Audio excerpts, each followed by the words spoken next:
영국에서는 왕실로부터 뛰어난 평가를 받는 시인을 그들에게 개관 시인으로 평가하여 불려지는데요. 영국의 개관 시인으로 알려진 윌리엄 워즈워드라는 분이 있습니다. 이분은 이런 말을 했습니다. 세상에서는 목소리 큰 사람이 이기기 때문에 사람들은 진정 위대한 사람의 말에는 잘 귀를 기울이지 않는다라고 지적했습니다. 그러면서 워즈워드는 이런 표현을 덧붙였어요. 왜 현대인들이 이렇게 위대한 사람의 말에 정작 귀를 기울이지 않고 목소리 큰 사람의 말에 기울이는 까닭은 그들이 유명함과 위대함을 동일한 것으로 착각하기 때문이다라고 지적했습니다. 사랑하는 성도 여러분, 이 말은 무슨 표현입니까? 우리가 사는 세상을 들여다보면 소위 세상에서 잘나가거나 유명해지거나 목소리가 큰 사람들을 종종 접하게 되는데요. 많은 사람들은 생각하기를 그 사람의 목소리가 크기 때문에, 그 사람의 목소리가 때로는 어떻게 보면 당당하기 때문에, 때로는 그 사람의 목소리가 다른 사람을 설득하기 때문에 그 사람이 위대한 것으로 착각한다는 것입니다.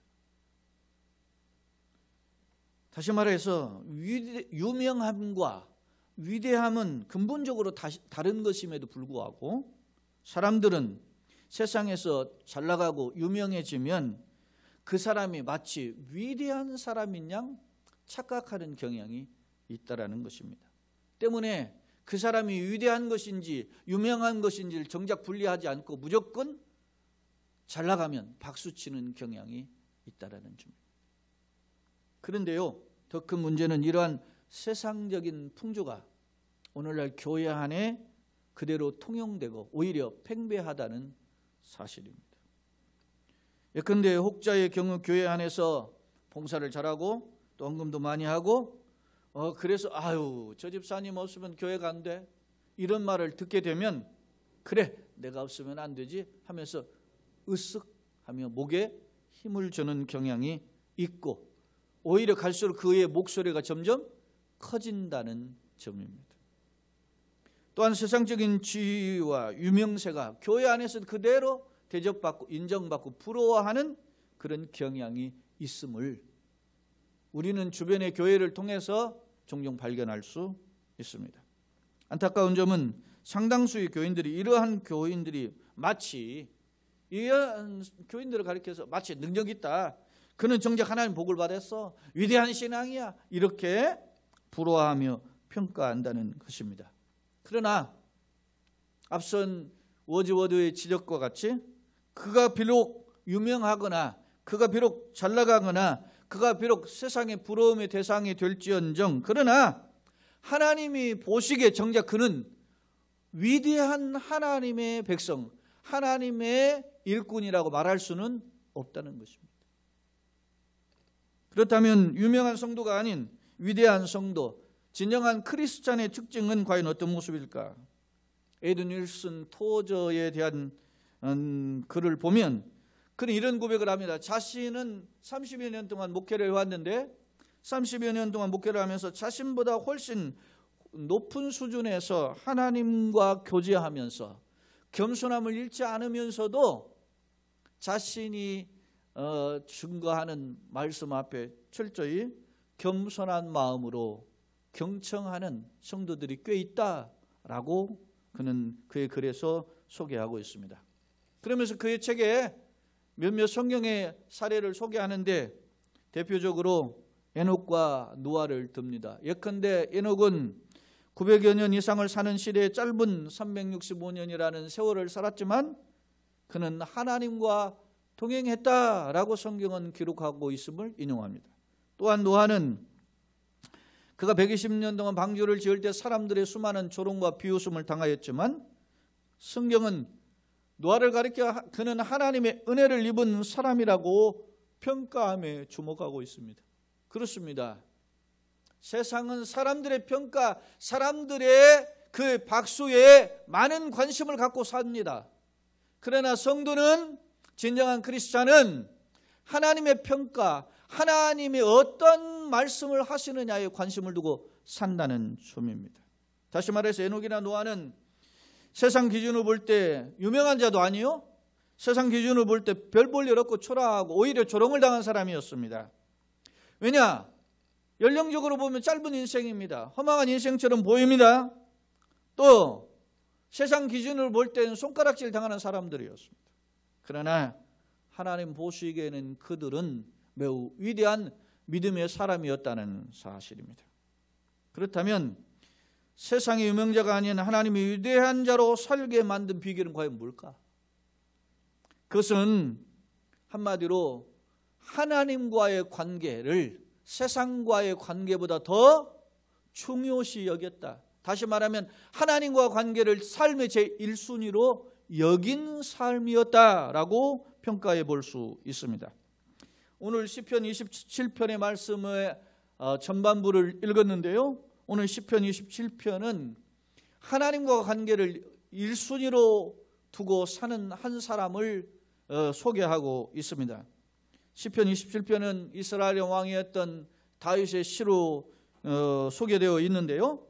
학자들은 이 시편 27편의 배경을 가리켜서 두 가지로 봅니다. 하나는 블레셋의 거인이었던 이스비브노비라고 하는 사람에게 생명이 위태로운 상황이 있을 때 구출되었던 상황을 배경으로 하고 있다라고 하는 학자가 있고, 다수의 학자들은 그의 아들 압살롬이 반란을 일으켜서 그 노년의 피난길을 떠나야 했던 그 절박한 상황에서 그는 하나님만을 바라보는 믿음의 고백을 하고 있다라고 소개하고 있습니다.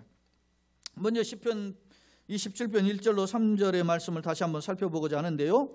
여호와는 나의 빛이요 나의 구원이시니 내가 누구를 두려워하리요? 여호와는 내 생명의 능력이시니 내가 누구를 무서워하리요? 악인들이 내 살을 먹으려고 내게로 왔으나 나의 대적들 나의 원수들인 그들은 실족하여 넘어졌도다. 군대가 나를 대적하여 진칠지라도 내 마음이 두렵지 아니하며 전쟁이 일어나 나를 치료할지라도 나는 여전히 태연하리로다 라고 고백하고 있습니다.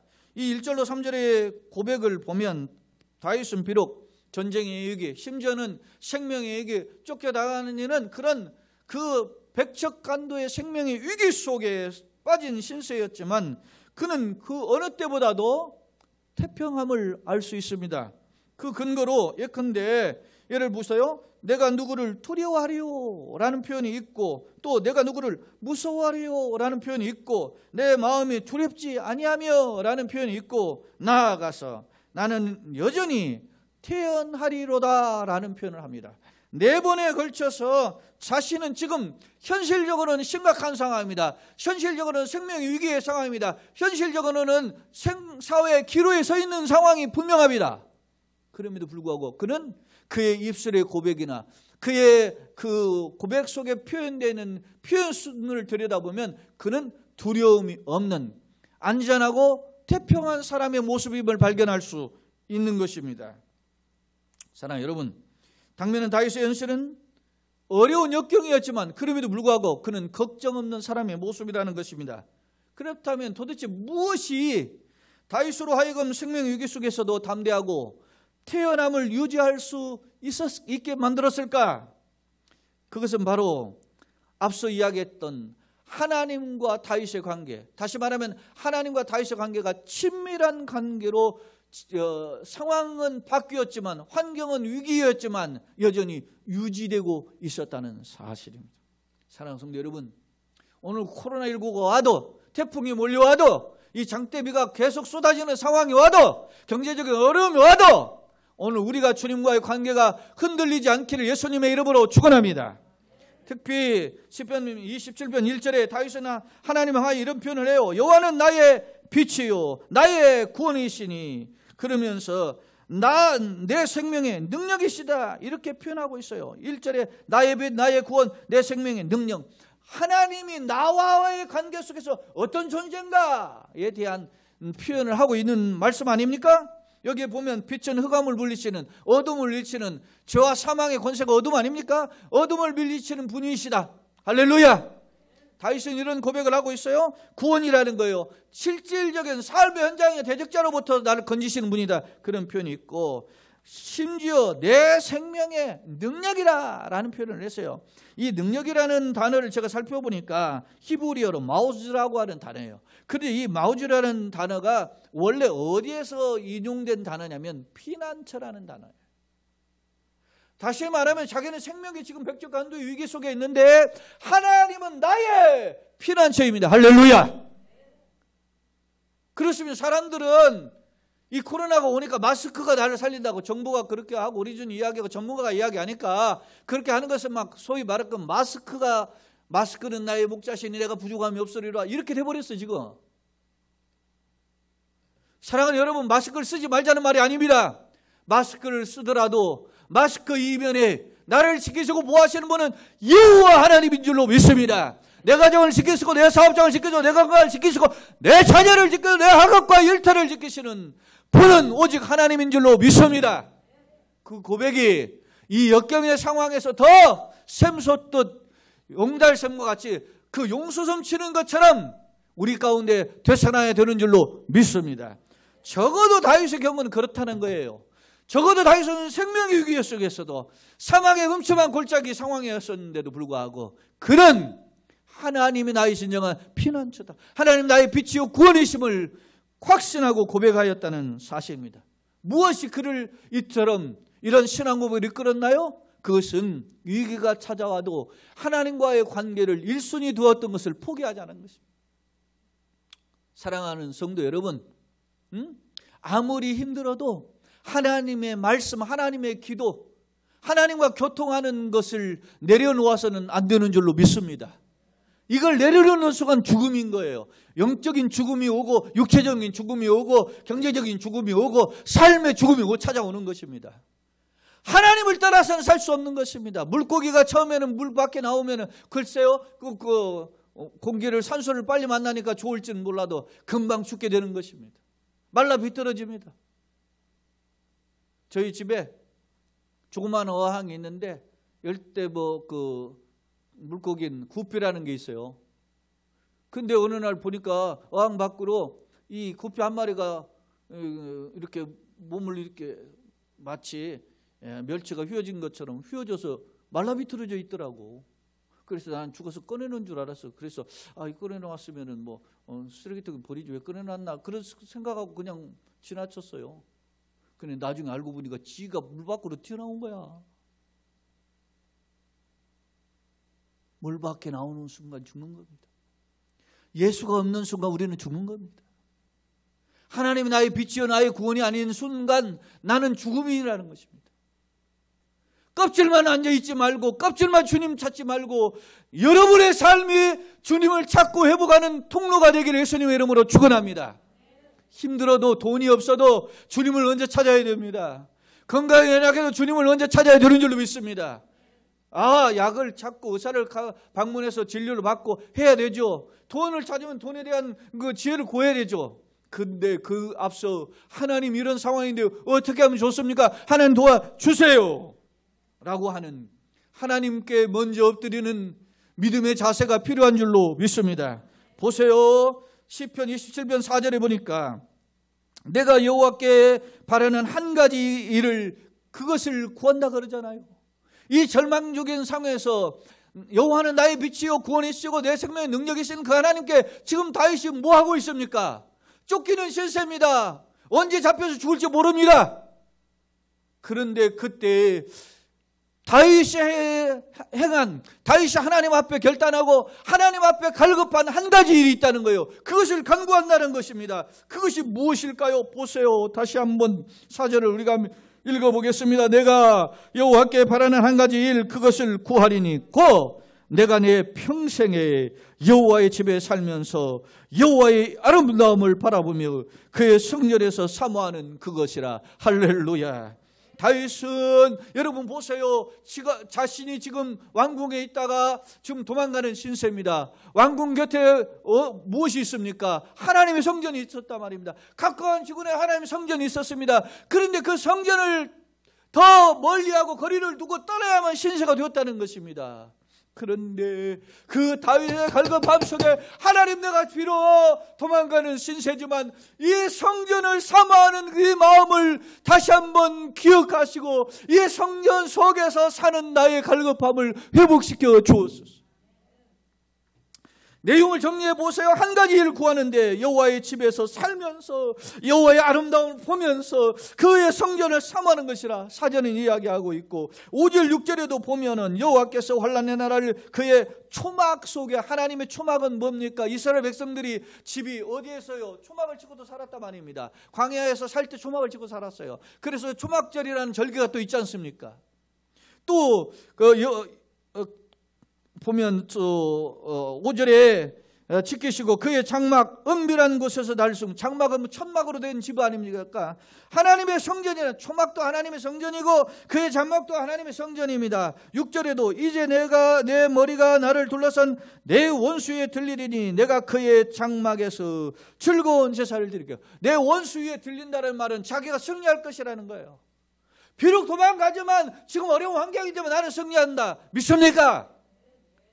코로나의 할아버지가 와도, 장마와 태풍이 와도 하나님 나를 지켜주실 줄로 믿습니다. 그리고 하나님께 예배하는 이 장애물들을 다 걷어낼 줄로 믿습니다. 사람들은 신앙이 없으면은 코로나가 오니까 어떻게 해요? 코로나를 핑계로 하나님과 관계를 소홀해지지 않습니까? 하나님을 코로나를 핑계로, 태풍을 핑계로, 삶의 핑계로 하나님께 예배하는 것을 적당히 핑계댄단 말입니다. 바쁘다, 할 일이 있다, 내가 말이죠 혹시 전염될지도 모른다. 그러나 여러분, 이 시간에도 가정에서 영상으로 예배하는 자들에게, 성령의 강력함을 사모하는 자들에게 은혜가 임할 줄로 믿습니다. 간절해야 된단 말이에요. 감사한 것은 영상 예배 이렇게 장비를 설치한 거 얼마나 감사합니까?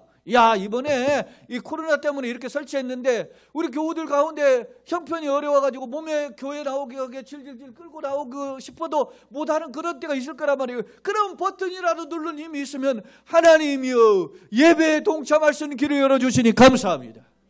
이런 마음이 우리 가운데 샘물이 솟듯이 솟아나야 되는 줄로 믿습니다. 바로 다윗의 경우는 그랬다는 거예요. 다윗은 그 어떤 상황에서도, 절박한 상황인데도 불구하고 그는 하나님의 성전을 사모하고 있어요. 앞서 그가 말이죠, 두려워 않는다라는 표현을 4번 했다면 여기에서 보면 여호와의 집, 성전, 초막, 장막, 은밀한 곳, 이런 그의 장막, 이런 표현이 5번 반복돼요. 오직 하나님만을 생각한 거예요. 하나님께 예배하는 그것만을 사랑했던 것입니다. 그래서 여러분요, 우리 교회마다 예배당을 비싼 돈을 들이고 비싼 시설을 해서 해놓는 것은 예배를 제대로 하기 위함이에요. 야, 우리 교회는 이번에 새로 지었는데 막 카페가 그렇게 좋더라. 정신 차려야 되는 거예요. 카페에서 차 마시려고 교회 오는 게 아니라 하나님께 예배하러 올라오는 줄로 믿습니다. 여러분의 자리가 좀 불편하더라도, 여러분이 오고 가는 것이 좀 불편하도 예배 때문에 그 자리가 사랑스러워지고 그 일이 감격스러워지고 그 일이 내 사명인 줄로 믿습니다. 이렇게 생각한다면 하나님이 기뻐하실 줄로 믿습니다. 사랑하는 성도 여러분, 그러니까 환경은 그렇게 중요한 게 아니에요. 어찌 보면 교회마다 왜 이렇게 좋은 시설을 하게 합니까? 우리는 사실은 다른 교회, 좋은 교회에 비하면 별 볼 일 없죠. 근데 막 교회가 앞다퉈서 그런 시설을 해요. 왜? 교인들을 안 뺏기려고, 하나님께 제대로 예배하려고 하는 것보다는, 현실적으로 보면 이거는 하나의 극단적 예지만, 그러나 여러분, 조금 협소하고 불편하고 어려운 상황 속에서도 예배를 최고로 하는 저와 여러분 되기를 예수님으로 축원합니다. 그 예배가 여러분의 삶의 현장으로 이어질 때, 그 예배의 삶이 될 때 하나님께서 불꽃 같은 눈으로 눈동자처럼 지키시고 하나님의 안고 일어섬, 머리털까지 다 세심하여진 능력의 손으로 이끌어 주실 줄로 믿습니다. 바로 이런 하나님의 은혜를 체험하는 우리 성도들 되시기를 예수님의 이름으로 축원합니다. 사랑하는 성도 여러분, 다윗은 적어도 한 가지 일, 하나님의 성전에서 찬송하고 예배하고 하나님께 엎드려 기도하였던 그것을 사모했습니다. 그렇다면 생각해 보세요. 상식적으로 그가 도망가면 살려주세요 하는 것이 당연한 거 아닙니까? 여러분요, 안타깝지만은 이번에도 의함오에서 무슨 인공수출 그것을 결박하다가 그 급류에 휩쓸려 가지고서나 실종돼 버렸잖아요. 6명 중에 실종됐는데 1명은 구사일정으로 살아나고 5명이 실종됐는데 최근 어제 2명이 실종자 중 사망으로 발견됐어요. 안타까운 것은 그분 중에 한 분은 나뭇가지를 붙잡고 있더라는 거예요. 살아보려고 했던 거 아닙니까? 그 보도를 보면서 내 가슴이 말이지, 나와 상관없는 분이지만 가슴이 참 아린 그런 느낌이에요. 마지막까지도 자기가 그 구사일생의 상황을 한번 해보려고 살아보려고 했던 거예요. 사랑하는 여러분, 우리가 정말 사는 방법이 무엇입니까? 다윗은 적어도 상식적으로 생각하면 하나님 날 살려주세요 라고 먼저 했어야 되는 것입니다. 그리고 첫째도 둘째도 오직 어떻게 해요? 살려달라고 했어야 돼요. 그런데 다윗은 자기가 지금 원수에 쫓겨서 도망가는 상황에 자기의 걱정은 뭐입니까? 하나님과 멀어지는 것에 대한 걱정을 하고 있어요.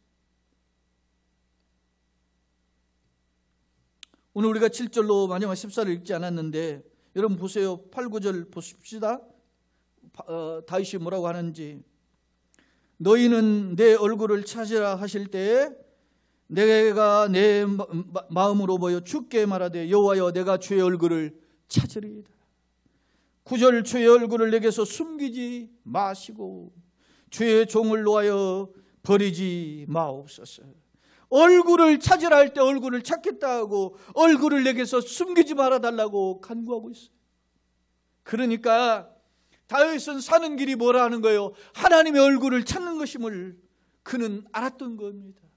바라기는 이 어려운 시기에 여러분 우리 모두가 주님의 얼굴을 구하고 주님과 관계를 회복하는 축복의 계기가 되기를 예수님 이름으로 축원합니다. 특별히 다윗은 이런 각오와 결단이 있어요. 10절에 보시면은 우리 함께 읽어볼까요? 내 부모는 나를 버렸으나 여호와는 나를 영접하시리라. 내 부모는 심지어 나의 부모, 나의 가장 가까운 분은 내 부모가 나의 가장 가까운 분 아닙니까? 그런 분도 나를 버렸지만은 하나님은 나를 영접하시지 버리지 않습니다. 포기하지 않습니다. 사랑하는 여러분, 많은 사람들이 신앙생활을 하면서 일희일비합니다. 그런데 그 일희일비하는 그 이유를 물어보니까 자기가 열심히 있을 때는 막 신앙이 있는 것 같다가 자기가 또 열심히 또 약해지면 말이지 또 낙심해요. 그러니까 신앙생활의 일희일비의 기준이 누구요? 자기 열심과 그렇지 않음에 있어요. 그러나 하나님은 우리 열심은 상관없이 우리를 붙잡아 주시는 줄로 믿습니다. 물론 열심히 있을 때는 하나님이 붙잡으신 거 보여요. 열심히 없을 때, 그 주님을 사랑하는 열정이 없을 때는 붙잡은지 뭔지 모른단 말입니다. 우리의 영혼을 열어 주의 기이한 법을 보게 하듯 하나님이 나를 사랑하시고 나를 붙잡으시고 인도하시는, 영접해 주시는 이 다윗의 고백과 같은 하나님의 은총을 덧입는 우리 모두가 되기를 예수님의 이름으로 축원합니다. 사랑하는 여러분, 지금 작금의 연세를 보면 어느 때보다 위기의 시대 아닙니까? 매주 위기라는 말씀을 제가 언급하고 있습니다. 코로나19라는 바이러스가 세계를 강타한 지 7개월이 넘는데 그러나 여전히 해결될 기미는 보이지 않죠? 기후적으로는 해마다 찾아오는 이런 더위, 장마가 당연히 그렇겠지 생각하지만 이 장마의 홍수가 일본 몰아쳤고 중국 몰아쳤고 그리고 우리나라에 지금 온 거예요. 그런데 이게 보통 50일, 49일이 그동안 제일 길었다는데 이번에 50일이 넘는다 그러잖아요. 그런데 이 50일이 넘는 기간에 이미 4호 태풍이 간접 영향을 줬고 이제 5호 태풍 이름이 장미라 그래요. 장미가 또 몰아오는데 내일 한반도에 영향권을 주는데 아마 부산 앞바다로 지나갈 것을 예측하더라고요. 이런 위기 속에 있습니다. 어느 곳에 보면 500, 600mm가 물폭탄이 쏟아졌잖아요. 둥둥둥둥. 자식이 그동안 모아뒀던 것들 한순간에 잃어버리는 위기 상황입니다. 바로 이러한 상황 속에서 우리가 건강 걱정, 돈 걱정 그거 하는 것 당연합니다. 그러나 오늘 우리가 살 길이 하나님께 있음을 기억하고 하나님을 찾는 자가 되기를 예수님의 이름으로 축원합니다. 다시 말해 삶의 1순위는, 위기의 때 1순위는 하나님이라는 것입니다. 혹시 전염병 예방을 위해서 마스크도 쓰고 사람 만나는 건 조심하고 그러면서 놓치는 게, 하나님과의 관계를 놓친다면 그건 불행한 사람이다. 돈 하면서 만물의 주이신, 생사화복의 주인이신 하나님, 만물의 주인 되신 하나님 놓친다면 그건 불행한단 말입니다. 대학도 가야 되고 취업도 해야 되고 결혼도 해야 되고 아파트도 장만해야 되고, 이러한 생활 속에서 나의 삶의 1순위가 하나님보다 이런 생활고에 마음 뺏긴다면 그는 어리석은 사람이다. 바쁘다는 핑계로, 시간 계획이 이미 있다는 것으로, 삶의 환경적 조건이 이렇지 않냐 하는 핑계로 하나님과 관계의 예배, 여러분 하나님과 관계의 1순위가 뭐예요? 그 예배예요. 예배. 예배는 이런 공식 예배가 있고 삶의 예배가 있는 거예요. 여러분 생각해 보세요. 삶의 예배를 잘 드려야 되는데 공식 예배를 소홀히 하는데 삶의 예배를 얼마나 잘 드리겠어요? 내가 하나님과의 관계에서 마음의 허리끈을 동해 메고 말씀과 기도에 청렴하면서 주님과 관계가 회복되기를 소원한다면 그는 역경 속에서 살 길을 찾은 줄로 믿습니다. 바라기는 우리 모두가 이런 하나님의 얼굴을 구함으로 하나님께서 살 길을 예비하셨던 것을 경험하는 우리 모두가 되시길 예수님의 이름으로 축원합니다. 왜요? 하나님은 생사화복의 주인이시고 만왕의 왕의 만주의 주인이시고 앉고 일어섬을 아신단 말입니다. 우리의 심령과 배부를 살피고 우리가 구하기 전에 있어야 할 것 아시는 분이란 말입니다. 그런 하나님의 능력이 합력하여 선을로 이루시는 역사를 경험하는 우리 교회 가정이요 여러분 성도 되시고 또 영상을 합류하는 모든 성도 되기를 예수님의 이름으로 축원합니다. 윌리엄 앞서 워즈워드의 이야기를 했잖아요. 그거에 지적한 것처럼 오늘 우리가 사는 세상은 마치 유명한 것이 위대한 것이 그냥 착각하며 살고 있습니다. 그래서 옷도 명품, 신발도 명품, 가방도 명품입니다. 학교도 명문, 대학도 뭐 그렇게 할 뿐만 아니라 기업도 대기업, 이런 명문 유명한 데를 쫓아가요. 그것이 성공의 비결이요 행복의 비결이라 생각합니다. 그러나 여러분 그것은 잠시 있다 사라질 껍질에 불과합니다. 설령 그런 것들 다 소유했다 할지라도, 그러나 하나님의 준엄한 심판 앞에서 그것을 가지고 여러분 상쇄할 것은 아무것도 없어요. 여러분의 죄의 문제, 그동안 게을렀던 영적인 문제, 이런 것을 여러분의 어떤 명함을 내민다고 하나님이 용서해 주실 것 같아요? 오로지 하나님만을 찾는 사람이 산다는 사실을 여러분은 놓쳐서는 안 될 것입니다. 말씀을 정리해 보겠습니다. 프랑스의 사단가인 몽테뉴는 이런 말을 했어요. 거짓말쟁이는 하나님을 향해서는 담대하고 사람들을 향해서는 겁쟁이가 되는 사람이다 라고 지적해요. 그러면서 그 이유에 대해서 하나님께는 반항을 하면서 세상 사람들에게는 환경적인 그런 조건 때문에 움츠려든다는 거예요. 저 사람이 나보다 좀 더 잘 배웠기 때문에, 저 사람이 나보다 좀 더 많이 가졌기 때문에, 저 사람이 내 상사이기 때문에 움츠려들면서 하나님께는 뻔뻔하다는 거예요. 이러한 사람을 가리켜서 몽테뉴는 가리켜 말하기를 거짓말쟁이다 이렇게 했어요. 그렇다면 오늘 나의 모습은 어떤 모습입니까? 과연 나는 하나님 얼굴을 구하고 찾고 의지하고 계십니까?